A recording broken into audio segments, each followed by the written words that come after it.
मु डॉक्टर प्रशांत कुमार पाढ़ी all Odisha Ayush doctor संघर नवनिर्वाचित सभापति। आज आमर नवनिर्वाचित जो मैंने निर्वाचित होती आम संघर कर्मकर्ता तांकर एक सभा आयोजन होउछि एवं आमर आर मूल लक्ष्य जे बर्तमान आमे दीर्घ 17 वर्ष है 1485 ओडिशा रे जो पीएससी और सीएससी रही से खूब कम दरमार 17 वर्ष है कार्य कर आसुछु एवं दीर्घ 17 वर्ष भितर जो सरकार थिले तांको पाखरे विभिन्न समय आमे आम चाकरी को स्थायीकरण पाई दाबी जणाई आसथिलु एवं सरकार बारंबार आमको प्रतिश्रुति मिली आसुथला जे खूब शीघ्र आपण को स्थायीकरण करा जिवो एवं 17 वर्ष बीती जाइथिले मध्य शेष में आमे स्थायीकरण प्रतिश्रुति पाई पाई बारंबार निराश होइथिलु एवं आमको स्थायीकरण करा जाय नथिला। वर्तमान आम संघर नवनिर्वाचन है एवं आमे संघ को सुदृढ़ करी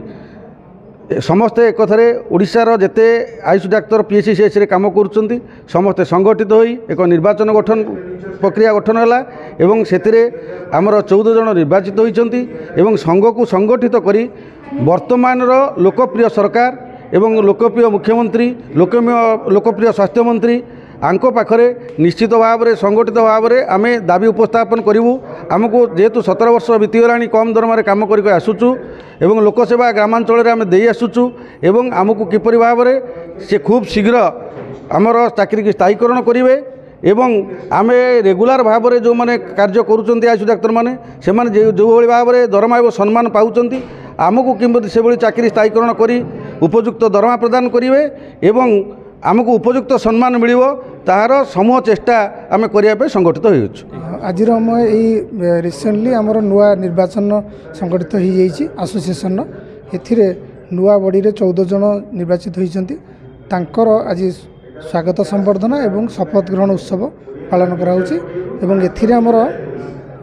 राज्य एवं जिला स्तर जो मैंने नवनिर्वाचित होइछंती प्रतिनिधि माने से माने उपस्थित अछंती 30टा जिल्लार आमर आज एकत्रित होबार गोटे कारण होछि आमर जेमती विगत दिन मानक आमे आमर जो 17 वर्षर दाबी चाकरी स्थायीकरण नहीं सबु लेवल को जाइथिलु एवं आलोचना भी करिथिलु एवं सबु लेवल रे हमको आश्योरेंस मिलिथिला किंतु सेटा कार्यकारी हे नथला निर्वाचन पूर्व जस्ट पूर्व किसी कार्यकारी हे नथला तेणु वर्तमान आम आज एकत्रित होइछु नूतन संघ हिसाब से जे आगामी दिन में केमती आमर से जो न्याय्य दाबी चाकरी स्थायीकरण एवं आम मानकर जो राज्य सरकार अधीन थिबा नियमित डाक्तर अनुसार समान दरमा प्रदान से विषय केमती आगू को आम संघ को संगठित करी आगू को नबू तार नीति निर्धारण भाई आज आमर ये आलोचना 3 वर्ष थरे हुए आमर 2000 मसीह निर्वाचन।